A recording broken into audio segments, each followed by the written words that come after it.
السلام علیکم۔ اچھا دیکھیں، ہم نے کل سچی بیتیاں کا ناول نمبر 1 یعنی کہ قسط نمبر 1 جو چل رہا تھا رمیسہ کا نصیب کے نام سے، ہم نے آپ کو بتایا تھا کہ کہانیاں سچی کہانیاں ہیں اور کہانیوں پر مطلب سچی کہانیوں پر مبنی ہے، لہٰذا اس میں وہ لکھا ہے جو کسی کے ساتھ زندگی میں ہوا ہے، ان کے ساتھ بیتا ہے، ٹھیک ہے۔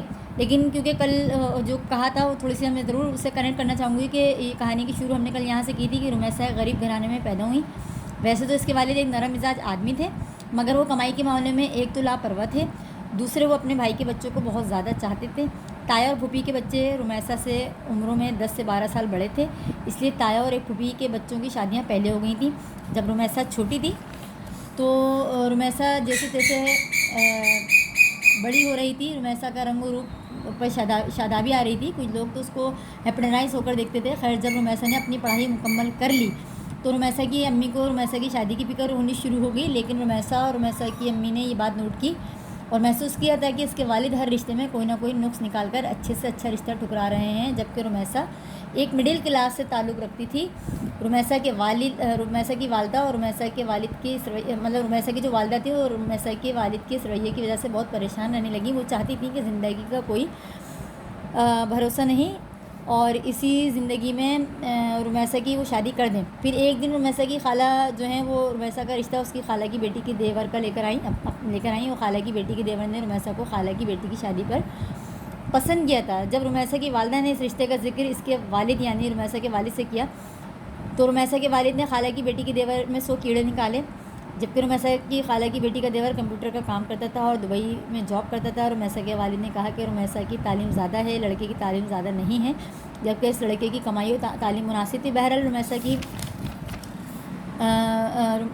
رمیسہ کی والدہ نے بہت زیادہ جو ہے وہ زور لگایا کہ رشتہ اچھا ہے اور اس سے بڑھ کر خاندان کا بھی ہے۔ رمیسہ کے والد نے رمیسہ کی شادی تو کرنی ہے، اسی خاندان کے لڑکے سے کر دیں، لیکن رمیسہ کے والد کو تو جیسے اس لڑکے سے خار تھی، انہوں نے رمیسہ کی خالہ کی بھی بہت بےعزتی کی اور برا بھلا کہا اور رمیسہ کی والدہ کافی پریشان رہنے لگی۔ ہم نے یہ قسط نمبر 1 یہاں تک سنائی تھی۔ اب ہم آگے کنٹینیو کرتے ہیں اس قسط نمبر 2 کو، رمیسہ کے نصیب کی جو کہانی ہے کہ رمیسہ کیونکہ تعلیمی یافتہ تھی، لہٰذا اس نے ایک اسکول میں جاب کرنا شروع کر دی۔ اسکول کی جاب کے دوران بھی رمیسہ کے رشتے آتے رہے اور وہی ہوتا رہا۔ ہر رشتے پر ہی رمیسہ کے والد بولتے میری بیٹی رمیسہ پڑھی لکھی ہے اور خوبصورت ہے اور اچھی تربیت کی حامل ہے، یہ رشتے اس کے لیول کے نہیں تھے۔ رمیسہ کے والد شاید یہ بات بھول گئے تھے کہ وہ ایک کم کمانے والے اور مڈل کلاس سے تعلق رکھنے والے ہیں، رشتے بھی مڈل کلاس کے ہی آئیں گے۔ یہ بات رمیسہ کی والدہ نے بہت دفعہ رمیسہ کے والد کو سمجھائی، ایسا لگتا تھا وہ رمیسہ کی شادی بہت امیر گھرانے میں کروانا چاہتے ہیں۔ ادھر رمیسہ نے اپنے آپ کو جاب اور گھریلو ذمہ داریوں میں خود کو مصروف رکھا اور رمیسہ کی والدہ اور رمیسہ کی شادی نہ ہونے پر پریشان رہنے لگی۔ ایک دن اسکول میں رمیسہ کی ساتھی ٹیچر کے بھائی نے رمیسہ کو دیکھا جو کہ وہ اپنی بہن کو چھوڑنے آئے تھے۔ رمیسہ کو پسند کر لیا۔ لڑکا کافی قابل تھا، پڑھا لکھا تھا، جاب بہت اچھی تھی۔ لڑکی کی فیملی راضی نہیں ہو رہی تھی، وہ کہہ رہے تھے ہمارا لڑکا خوبصورت ہے، پڑھا لکھا ہے، بہترین جاب کرتا ہے۔ رمیسہ ایک مڈل کلاس سے تعلق رکھتی ہے۔ لڑکے نے جیسے تیسے منا کر اپنی فیملی کو رمیسہ کے گھر رشتے کے لیے بھیج دیا اور رمیسہ کے والد و والدہ بہت خوش ہوئے اور انہوں نے نہ اس لڑکی کی فیملی کے بارے میں چھان بین کی اور نہ لڑکے کے بارے میں کوئی چھان بین کی، لیکن بات جو بہت اہم تھی وہ یہ تھی کہ رمیسہ اس رشتے کے لیے راضی نہیں تھی، کیونکہ وہ لڑکے کی بہن کا رویہ اسکول میں روز دیکھتی تھی۔ لڑکے کی بہن کا رویہ تمام ٹیچرز کے ساتھ کافی خراب تھا، ذرا سی بات پر بے عزتی کرنے والا تھا۔ رمیسہ یہ سوچ رہی تھی جب یہ لڑکی اسکول میں اتنی بدتمیز ہے تو پھر گھر پر اس کا رویہ کیسا ہوگا۔ خیر، رمیسہ کے والد نے رمیسہ سے کچھ نہ پوچھا اور ہاں کر دی اور منگنی کر دی۔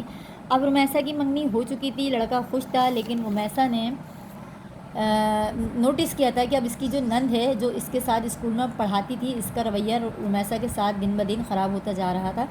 اوپر سے رمیسہ کے سسرال والے ہر ایک دن بعد ٹپک پڑتے، نہ وہ لوگ بتاتے ہم آپ کے گھر آ رہے ہیں اور نہ پوچھتے، جبکہ وہ اچھی طرح جانتے تھے کہ رمیسہ اسکول اور گھر کے کاموں اور سلائی میں مصروف رہتی ہے۔ ہر ایک دن بعد رمیسہ کے سسرال والوں کا آنا رمیسہ کو پریشان کر رہا تھا، کیونکہ وہ رمیسہ کی شخصیت کو بولنے لگے تھے، رمیسہ کے اندر کیڑے نکالنے لگے تھے۔ رمیسہ نے اپنی والدہ سے کہا کہ امی منگنی توڑ دیں، یہ میرے مزاج کے لوگ نہیں ہیں، روز آتے ہیں مجھ پر تنقید کرتے ہیں، گھر پر تنقید کرتے ہیں۔ رمیسہ کی والدہ نے رمیسہ کو سمجھا بجھا کر ٹال دیا، حالانکہ وہ خود بھی پریشان ہو رہی تھی رمیسہ کے سسرال والوں کی طرف سے، کیونکہ انہوں نے منگنی رمیسہ کے گھر آ کر کی تھی، اپنے گھر پر نہیں بلایا تھا۔ رمیسہ کی والدہ نے یہ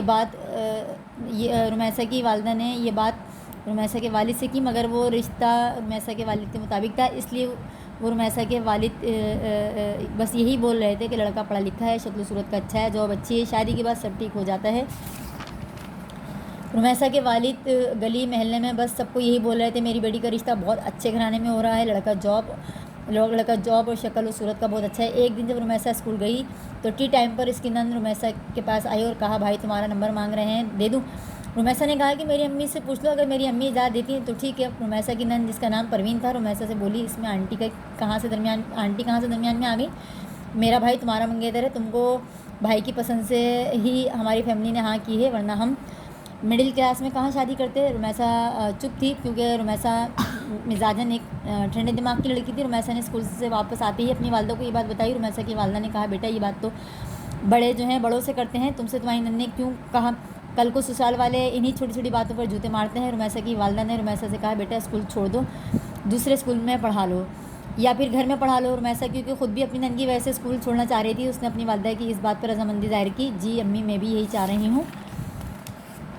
رمیسہ نے اپنی میڈم جن سے رمیسہ کے تعلقات بہت اچھے تھے، رمیسہ نے ان کو سب بتایا۔ انہوں نے رمیسہ کو یہ بات سمجھائی تم جاب چھوڑنے کا مت کہو، میں تمہاری کوئی غلطی کی بنا پر تم کو خود جاب سے نکالوں گی تاکہ تمہاری نند یہ مت پوچھے کہ جاب کیوں چھوڑ دی اور ایک طوفان کھڑا کر دے، اور اپنے بھائی کو بتایا کہ رمیسہ نے میری وجہ سے جاب چھوڑ دی ہے، بات کا بتنگڑ نہ بنے ورنہ اور مشکلات کا سامنا کرنا پڑے گا تم کو۔ رمیسہ راضی ہو گئی میڈم کی اس بات پر۔ میڈم رمیسہ کے ساتھ بہت مخلص تھیں، اس لیے انہوں نے یہ مشورہ دیا۔ ابھی رمیسہ اور میڈم کے درمیان بات ہو رہی تھی، انچارج نے ساری باتیں رمیسہ کی نند پروین کو جا کر بتا دی۔